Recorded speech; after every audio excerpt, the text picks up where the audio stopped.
عجیب رنگ تھا، عجیب ماحول تھا، ہر کوئی حضور کا منتظر ہے۔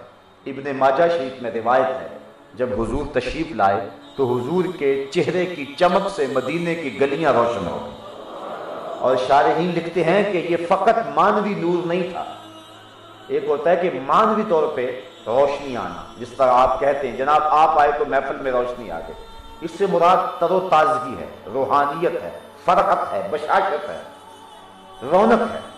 حضور تشریف لائے تو مدینہ چمک اٹھا، تو اس سے کیا بشاشت روحانیت مراد ہے؟ یہ تو ہے ہی۔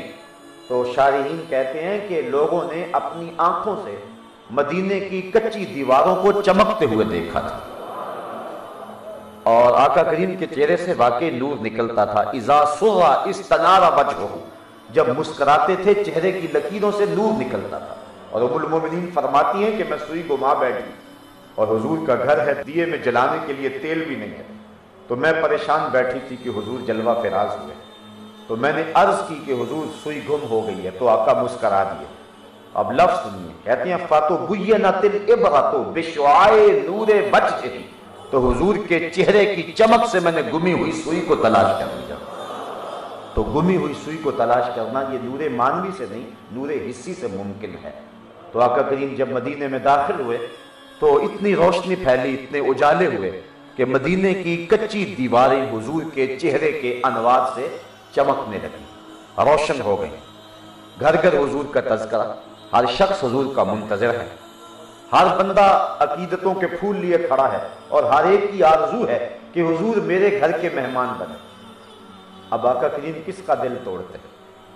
اونٹنی کی مہار اس کی گردن پہ ڈال دی اور کہا خلو سبیلہا ناقتی مامورۃ من اللہ، میری اونٹنی کی راہیں چھوڑ دو، یہ اللہ کے حکم کی پابند ہے، جو خدا کہے گا وہی کرے۔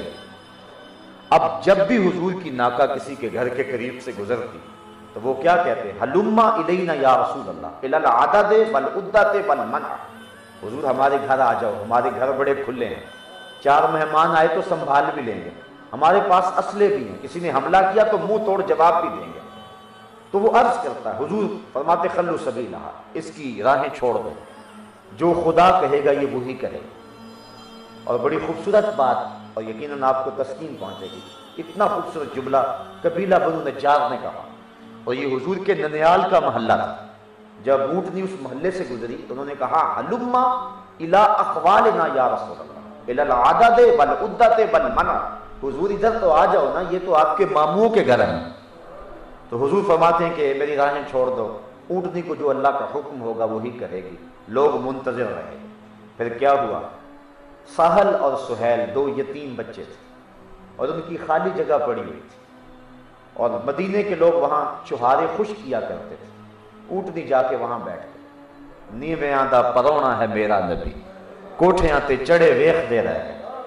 اونٹنی کو اٹھایا گیا، پھر بیٹھ گئی، پھر اٹھایا گیا، پھر بیٹھ گئی۔ قریب ترین مکان حضرت ابو ایوب انصاری رضی اللہ تعالی عنہ کا تھا۔ وہ دوڑتے دوڑتے آئے اور حضور کا سامان اٹھانے لگے، اور عرض کی حضور اونٹنے کو اب نہ اٹھانا، اب تو میرے مقدر جاگ اٹھے۔ پھر حضور کو گھر لے گئے، گھر گھر حضور کی باتیں، ہر لب پہ حضور کے تذکرے۔ آپ جانتے ہیں کہ مدینے میں سیاسی اور معاشی تغلب اور تسلط یہود کا تھا، سیاست پر بھی اجارہ داری ان کی تھی، اور وہاں کے جو حالات تھے معاشی، وہاں بھی استحکام انہیں حاصل تھا۔ جب لوگ حضور کے گرد جمع ہونے لگے تو سب سے زیادہ فکر یہود کو ہوئی۔ انہوں نے کہا کہ اگر یہ شخص اس طرح لوگوں کی عقیدتوں کا مرکز رہا اور لوگ ایک ایک کر کے اس کے قریب ہوتے گئے تو پھر ہماری تو دکانداری ختم ہو جائے گی۔ تو ایسے کرو کہ اس سے بحث کریں، مناظرہ کریں، اگر ہمارے سوالوں کا معقول جواب دے گئے تو پھر اگلا مرحلہ کیا ہوگا، لاہ عمل کیا ہوگا، پھر سوچیں گے، اور اگر یہ جواب نہ دے سکے تو ہم ڈنڈورا پیٹیں گے کہ نبوت کا اعلان ہے اور ہمارے سوالوں کا جواب بھی نہیں دے سکے۔ علماء یہود نے ایک میٹنگ کی اور اس میں انہوں نے 100 سوال ترتیب دیے۔ عبداللہ ابن سلام پڑھے لکھے شخص تھے اور علمی خاندان سے تعلق تھا۔ کہا تم پڑھے لکھے ہو، सलीका शिआर हो, बात करने का ढब रखते हो, गुफ्तगू का अंदाज रखते हो। तुम जाओ और जाके मुसलमानों के उस नबी से बात करो, सवालों का जवाब मिला तो फिर हम सोचेंगे। लेकिन अगर इस सवाल का वो ये जवाब दें तो इस पर ये एतराज़ करें, इसका ये जवाब दें तो इस पर ये एतराज़ करें। पूरा सवालनामा उन्होंने जहन में तरतीब दिया और अब्दुल्ला इब्न सलाम खुद भी पूरे सवाल तरतीब दे के घर से चले। उलमा यहूद ने हाथ उठा लिए कि खैर से वापस पलटे, लेकिन तकदीर हंस के कुछ और ही कह रही थी। सौदा लेने के लिए बाजार गए, हाथ उसके बिके जिसके खरीदार गए। अब्दुल्ला इब्न सलाम जब हुजूर की मजलिस में पहुंचे, उस वक्त हुजूर सिला रहमी पर गुफ्तगू कर रहे थे।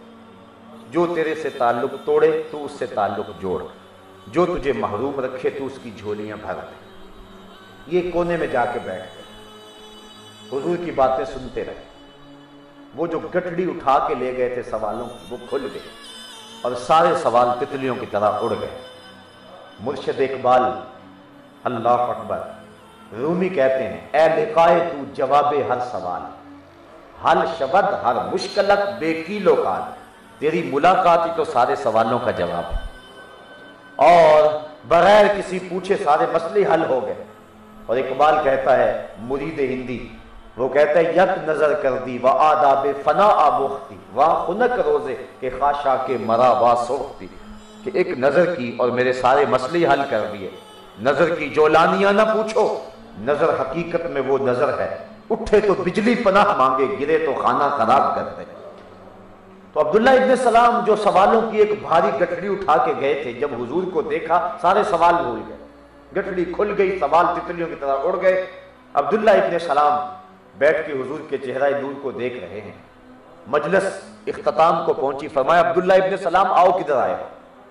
अर्ज की, हुजूर आपका गुलाम बनने आया, तेरी तक के अदामा में मुरीद हो गई, सारे सवाल भूल गए, कहा मैं गुलाम बनने आया हूं।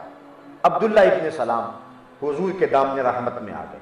अब वो जो इंतजार में थे कि थोड़ी देर के बाद अब्दुल्ला इब्न सलाम आएंगे और सारी कहानी सुनाएंगे कि मैंने क्या सवाल किए, उन्होंने क्या जवाब दिए, तो जब उनके कानों तक ये खबर पहुंची कि अब्दुल्ला इब्न सलाम भी हुजूर के गुलाम बन गए, उलमा यहूद से अपने जज्बात पर काबू न रहा और वो दौड़े दौड़े मजलिस नबवी में आन पहुंचे और अब्दुल्ला इब्न सलाम को कोसने लेने लगे कि तूने यहूदियत की नाक खाकालूद कर दिया, तूने रुसवा कर दिया यहूदियत, तूने कोई सवाल किया होता, उन्होंने जवाब दिया होता, फिर तू मान लेता, हम समझते कि इल्मी प्यास बुझ गई, तू मुतमईन हो गया। लेकिन हमने सुना कि तूने सवाल भी कोई नहीं किया और तूने इस्लाम इख्तियार कर लिया है, ये बात हमारी समझ से बाहर है। अब्दुल्ला इब्न सलाम बोले कि ये बात मेरी समझ से भी बाहर है, मुझे नहीं पता चला मेरे साथ हुआ क्या, बस इतना पता है कि जब मैं आया और इस प्यारे महबूब के चेहरे को देखा, अरफ्तो अन्ना वजहहू लैसा बिवजहि कज़्ज़ाब, तो मैंने सोचा कि ये चेहरा किसी झूठे का हो ही नहीं सकता, चेहरा ही ऐसा था। इसको साहिब मिशकात ने भी लिखा, इमाम अबू दाऊद ने इसको अबू दाऊद शरीफ के अंदर भी लिखा, और भी लोगों ने इस वाक़या को बयान किया। कहने लगे कि जब मैंने इस महबूब के जमाल जहां आरा को देखा, अरफ्तो अन्ना वजहहू लैसा बिवजहि कज़्ज़ाब, तो मैंने जान लिया कि ये चेहरा किसी झूठे का नहीं हो सकता। देखने वाले कहा करते हैं अल्लाह अल्लाह, याद आता है खुदा देख के सूरत तेरी। अल्लाह ने महबूब की सूरत ही ऐसी बनाई है कि जो देखता है फिर वो मानता चला जाता है। अब अब्दुल्ला इब्न सलाम चूंकि पढ़े लिखे शख्स थे, वो इस्लाम ले आए और यहूदियों में एक अहम शख्सियत थे, और जब वो इस्लाम ले आए तो सालबा भी इस्लाम ले आए, इब्ने यामीन भी इस्लाम ले आए, असद बिन काब भी इस्लाम ले आए, कैस बिन जैद भी इस्लाम ले आए, और उनके साथ एक बाकायदा ग्रुप इस्लाम के अंदर दाखिल हुआ। अब जब ये इस्लाम में दाखिल हो गए तो इन्होंने सोचा कि हम जिस दीन में एक उम्र गुजारी है, वहाँ हफ्ते के दिन की ताज़ीम होती थी, ऊँट का गोश्त और ऊँट का दूध यहूदियत के अंदर नहीं पिया जाता और ना ऊँट का गोश्त खाया जाता, तो हम जिस दीन में रहे हैं वहाँ ऊँट का गोश्त खाना जायज़ नहीं है, दूध पीना जायज़ नहीं है, हफ्ते के दिन की ताज़ीम का हुक्म दिया गया है। अब हम